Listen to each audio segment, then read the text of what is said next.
Lots of conversations have happened so far through last night and this morning, and what we intend to do today is discuss the future of India-US ties and the India-US partnership from a slightly different lens. Through a Quad lens and also through a younger lens than we have had so far. So let me introduce my panel to you. Curtis Ried, the Chief of Staff at the NSC. Curtis, thank you very much for joining us. Parris Washington of the Johns Hopkins University, also a Quad Fellow, and Divya Ramesh, also part of the fellowship program and currently at the University of Michigan. Divya, thank you very much for joining us. We've just actually had a meeting of the Quad, and the joint statement said very clearly that the objective and the idea that the Quad intends to work on is to create a free and open Indo-Pacific that is inclusive and resilient. It also seeks a region where no country dominates and no country is dominated. That is the overarching objective of what the Quad hopes to achieve. Curtis, I want to understand from you, in light of the objectives that the Quad has articulated very clearly, but specifically in the context of the deeper India-US partnership, which are the areas that you believe we need to focus much more on, especially ahead of the Prime Minister's visit here to the US as well? What would you like to see being prioritized? Thank you so much, Shereen. It's a pleasure to be with you all today and to be with you, Divya and Parris, our two incredible fellows here. Really appreciate the question. You know, in his first weeks in office, President Biden made it a priority to elevate the Quad to a leaders level engagement again, and he just had his fourth leaders level summit in Hiroshima on the margins of the G7.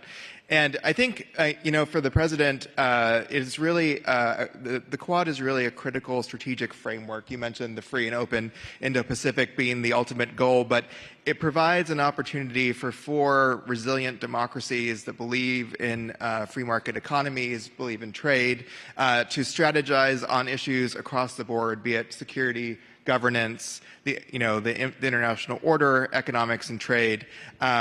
And I think the thing that really ties in what we're talking about today here in terms of the Quad Fellowship is the fact that we have combined kind of the importance of people-to-people ties, which I think will come up again and again during Prime Minister Modi's visit next week. You know, a huge Indian-American diaspora in this country connects us to India in a way that we're connected to a number of other countries around the world.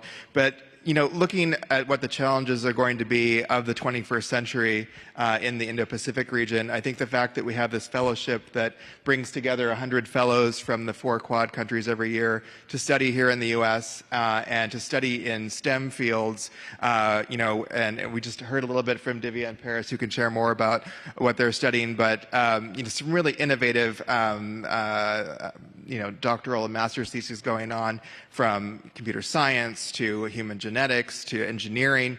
And I think the importance of this is that we're building connections that don't rely on the government to carry them forward. So we'll have a generation of scholars who have worked on science and technology issues closely together from these 4 countries, which I think will really build a connective tissue going forward in these areas. Well, you know, you talked about this next generation of leaders and the importance of people-to-people contact and engagement. So let's get the next generation of leaders in on the conversation. And Parris, I'll start by talking to you. And for those of you in the room, I had the opportunity to ask Parris what she's working on, and something that interests me deeply: sleep deprivation, and that's what her PhD is on. So Parris, you know, what was the motivation for you to want to be a Quad Fellow, and what do you hope to achieve at the end of it? Oh, thank you so much. So my motivation for really being a Quad Fellow was to really get exposure to these international collaborations and also to international cultures. My interest really is in scientific communication and outreach, despite not only studying sleep, but I'm really passionate about scientific communication and outreach, and particularly making basic science literacy and basic health literacy culturally relevant, especially when communicating these ideas about science. You know, you talked about communicating scientific principles and scientific ideas in a way that's much more nuanced and contextual, Parris. I want to understand from you, you know, especially through the course of the pandemic, we were not just dealing with the virus, but we were also dealing with the pandemic of misinformation on many levels. As a young person who is driven by science and who's dedicating your life's work to science, what do you believe, both at the government level, but also at the level of civil society, at the level of technology companies, what do you believe stakeholders need to do to be able to deal with this? Oh, sure. And I think I was starting to touch on that a little bit, but really this concept of basic science literacy and basic health literacy, in particular in a country like America, and even extending this globally, when you have various different populations and groups of people, particularly those that have been historically marginalized or have a reason to mistrust science and technology, the way we communicate public health policy and scientific information for public good needs to be highly nuanced and needs to be tailored to the communities that you're trying to reach. So having cultural competency when communicating messages about science is really important. But also even the basic science literacy concept that science is not a stagnant field. It's fluid and it's consistently evolving. So even having that fact and communicating that when communicating information and new information about vaccines and viruses is extremely important. Yeah, well, you're talking about technology, and again, I was chatting with Divya just before we came out, and Divya's focus area is on the issue that everybody is talking about, and that is artificial intelligence. And so, Divya, how long before algorithms take over everything? I think, as Kamal was saying, not anytime soon. It really depends on how we're thinking about technology and how we're thinking about AI. So, short answer is not very soon. Well, that's good to know. At least some of us may have our jobs for a little bit longer. But, explain to me, we just heard from Parris on why she wanted to do this. Explain to me why you decided to take this up and what you hope to be the tangible benefit or impact at the end of it. Yeah, thank you for that question. So as Parris was saying, I think the cross-cultural collaboration was very interesting to me. Also, as a computer scientist who's studying responsible AI, I am very interested in translating some of my research interests, research outcomes into policy suggestions, policy advice. And the Quad Fellowship promised exactly this, which is bringing together a cohort of people, both mentors and fellows, who are interested in society, but also have experience with the public sector, the academic, and the government. So really, this was the motivating factor, and you've just gotten started. Yeah, so it's only been a week. Yes. But you talked about responsible AI, and I think many people in this room are grappling with what that is going to mean eventually. And I think governments around the world are trying to understand whether it can be regulated, and if can be, what should you do? What kind of regulation?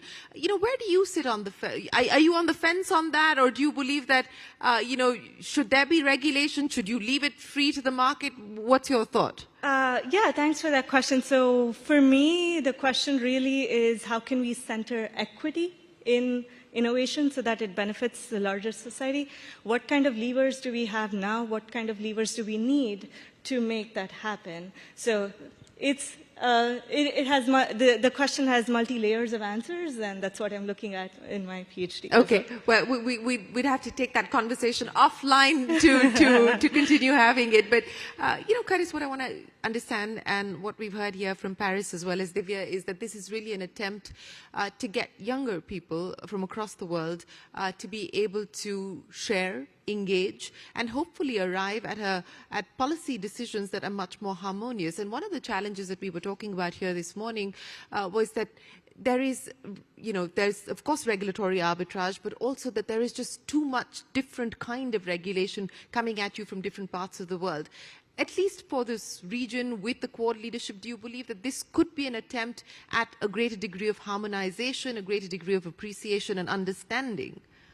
No, that's a good way to look at some of these issues, I think. I mean, I think that's one of the reasons why the Quad can be such a powerful venue, is that you're taking four, countries that have significant resources in terms of technology and science and their ability to conduct research and really be at the forefront of all these different areas that we're talking about. And so I think, working on these things together and then having our governments working, side by side. If the four of our countries are able to come up with what we view as the right standard, it could set an example in the region and indeed around the world as well. So I think it's that collaboration on a strategic level that can help us break through some of what you're talking about on the back end. Parris, one of the aspects that the Quad is looking at, and it's been an expansion of the work that was being done on the vaccine front in the context of the pandemic, and then now the Quad is working on a sort of larger health security partnership aspect. From your point of view and your lens today, how important is it to get the world to look at some of these large issues, challenges, health challenges in a much more uniform way? I think it is very important, even if on a global scale, I think it pertains to the general individual. I'm of the belief that people cannot take advantage of, advocate for, or against things they don't understand. So it's pivotal that on a global scale, we're able to have this health communication, this health messaging, and even the scientific messaging that allows, again, equitable participation of across multiple groups and populations of people.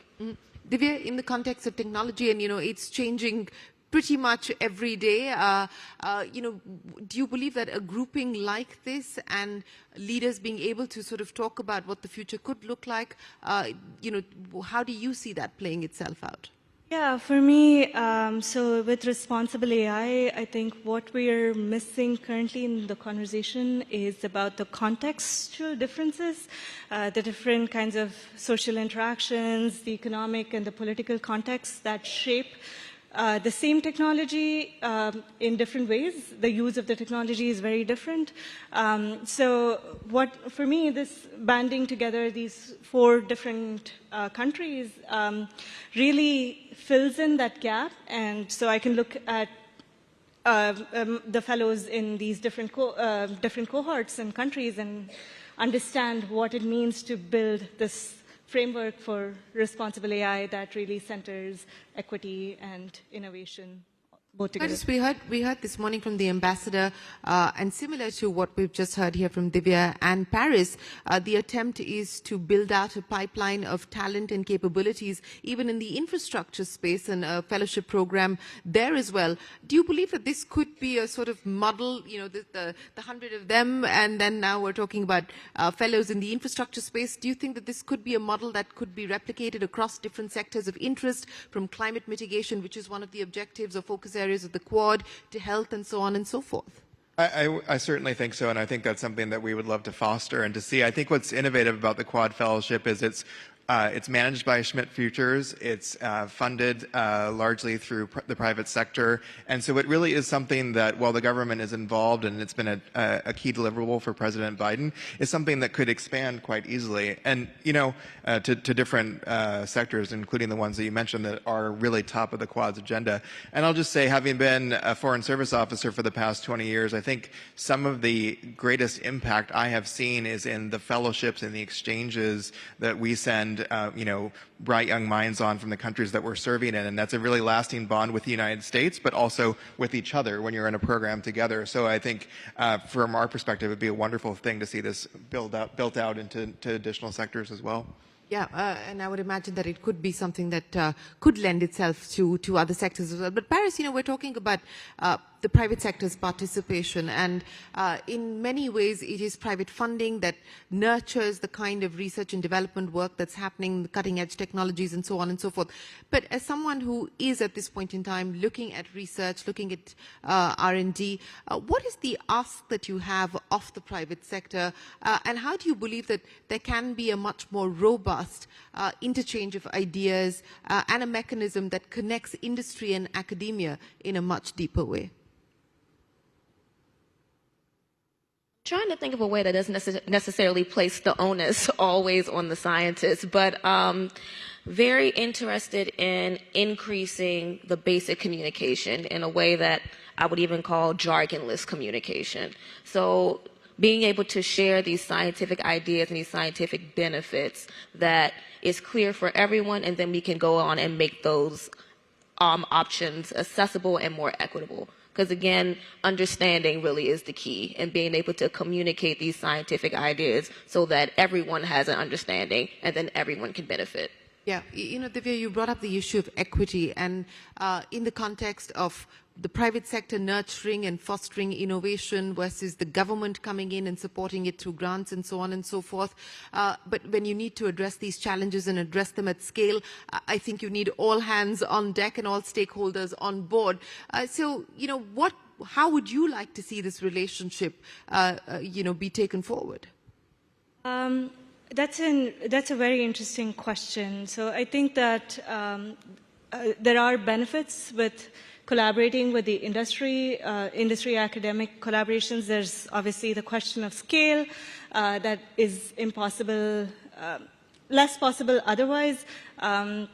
So I think that the industry really is the backbone of cutting-edge innovation, but we need to start thinking about how can we make this more accessible to all the populations. What are models of innovation that might, right now it's transparency is a big challenge currently with AI innovation especially. So what are different models of innovation that we can think about? And I think this is where the academic and the government partnerships can really inform something going forward. Yeah, Curtis, on the issue of innovation, on the issue of R&D, what role do you believe in the world that we are about to sort of move into, which continues to be driven so deeply by technology, which is ever changing? What is the role that you believe governments can play in all of this? I think, as we've seen across a number of issues, be it from the COVID-19 pandemic to some of the issues we're talking about today with AI, I think it's important that governments working alone, domestically, and then obviously collectively internationally, because our economies, our research is so tied now, to set the baseline. We don't want to have regulations that prevent research and development from moving forward quickly from partnerships with the private sector. But you also want to make sure that it's done in a way that is safe for society and kind of provides a common framework in which to operate. Mm-hmm. So what is your hope? You're sitting here with Divya and Parris, and of course there's 98 more of them working on some of these issues that we spoke of. What's your hope, from this fellowship program? What do you hope that it will achieve? I mean, I think I hope a few different things. I hope that, the 100 of you in the class this year and then the hundreds in years to come will form kind of like an innovation hub amongst yourselves. These are 4 countries that obviously have significant ties already, but you're working in fields that are so on the cutting edge. And then having personal connections with each other. You're all civically minded, and I know there was an interest in attracting fellows that had an interest both in public service but also in private research. And so really just having this cohort of thoughtful people that are leaders in their scientific fields going forward, I think is going to be a really powerful engine of innovation. Are you feeling a burden of responsibility, Parris? A bit, but I will say that was a sense of responsibility and a desire to do service prior to even being accepted into the Quad Fellowship. Mm-hmm. Divya, we spoke about what motivated you to sort of take this up, but as you sort of go through this process and you've just about started, what to your mind has been the experience so far of the ideas or the notions that you had of what this would entail, and what would you like to take away from it at the end of it? That's a very interesting question. For me, it's the friendships. I think we just came back from Melbourne last week. We had a blast. We were all, Not much science happening in Melbourne, I would imagine. Science and a lot of fun. So these friendships are really the ones that I treasure, as Curtis was saying. I'm looking to have the fellowship is just the beginning of a lifelong journey of impact, so I'm looking to see what comes out of this maybe 5-10 years down the line. Speaking of friendships, and I'll ask you this in the context of the Quad, and it's an unusual grouping that's come together. We've discussed why it's come together. It's been a short journey so far, but Curtis, how would you assess the impact of what has been achieved since the Quad was set up? Well, I think, maybe most importantly,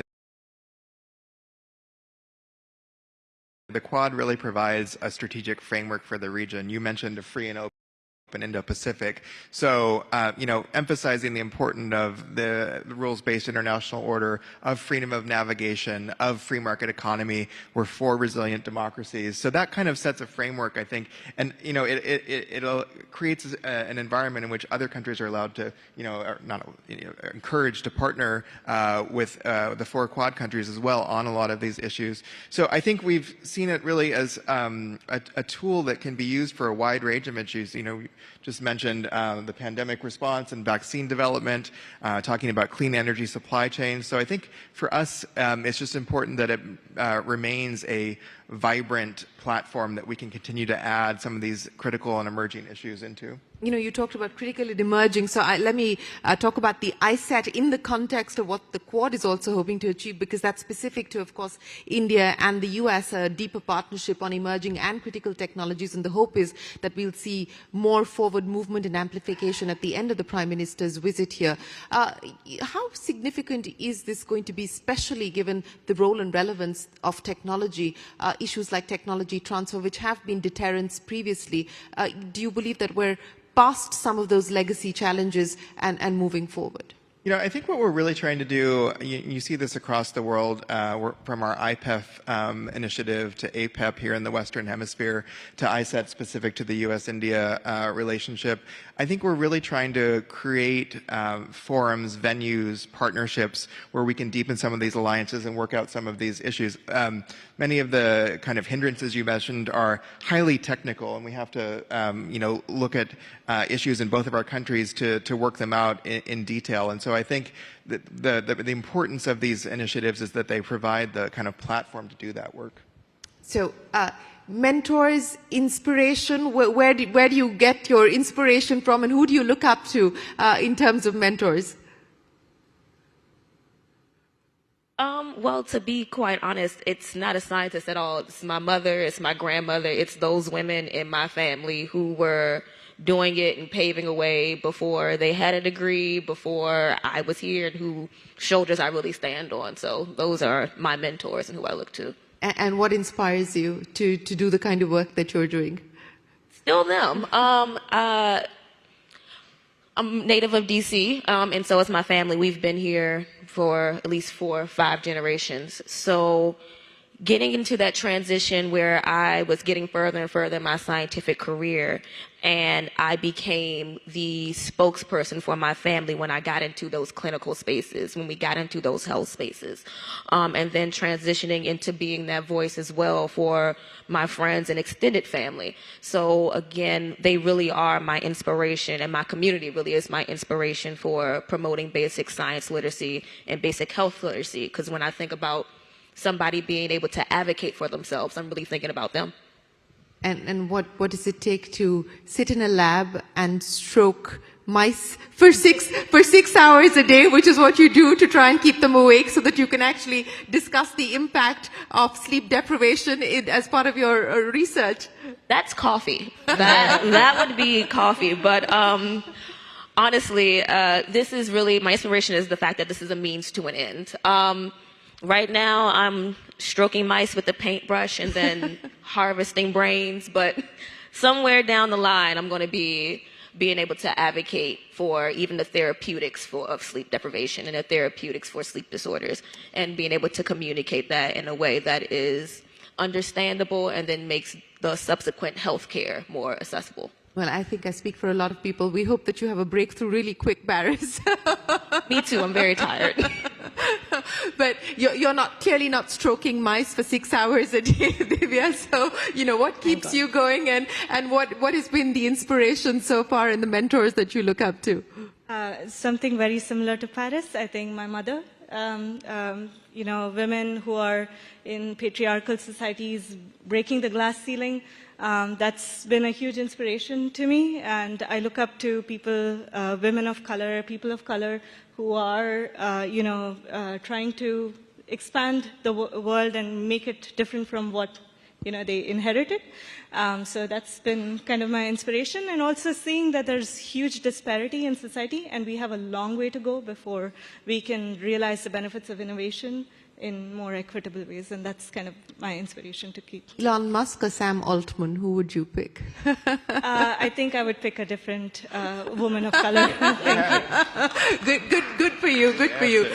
So Curtis, let me end by asking you, I mean, especially in public life, and in the times that we live in, where there is such a degree of uncertainty and volatility, where do you find your inspiration, and what is the message that you would leave to young Quad Fellows or young people who are looking at wanting to be part of this program, maybe in the future? No, I really appreciate that. I mean, I think honestly my inspiration comes from people like Parris and Divya. I have the opportunity in my current role to talk to a lot of college students, high school students that are interested in careers across the national security enterprise and the U.S. government. And I think it's really, trying to make these different career paths still ones that are attractive, where people feel that they're not weighed down by bureaucracy but can make a real impact. I'm always really inspired by the dedication people have to serve their country, to serve our broader global community. But I think it's just making sure that we harness the best of American talent here in this country and in our government, and making sure that other countries have the same ability to do that in their public sectors as well. Yeah, we hope that we will see young people in public sector and take up public service as well. But you're doing that in your own ways, Parris and Divya. We wish you the very best of luck. Curtis, thank you very, very much for joining us here this afternoon. Ladies and gentlemen, a big round of applause for the Quad Fellows. And the future looks good. So thank you very, very much for joining us. Thank you. Appreciate it.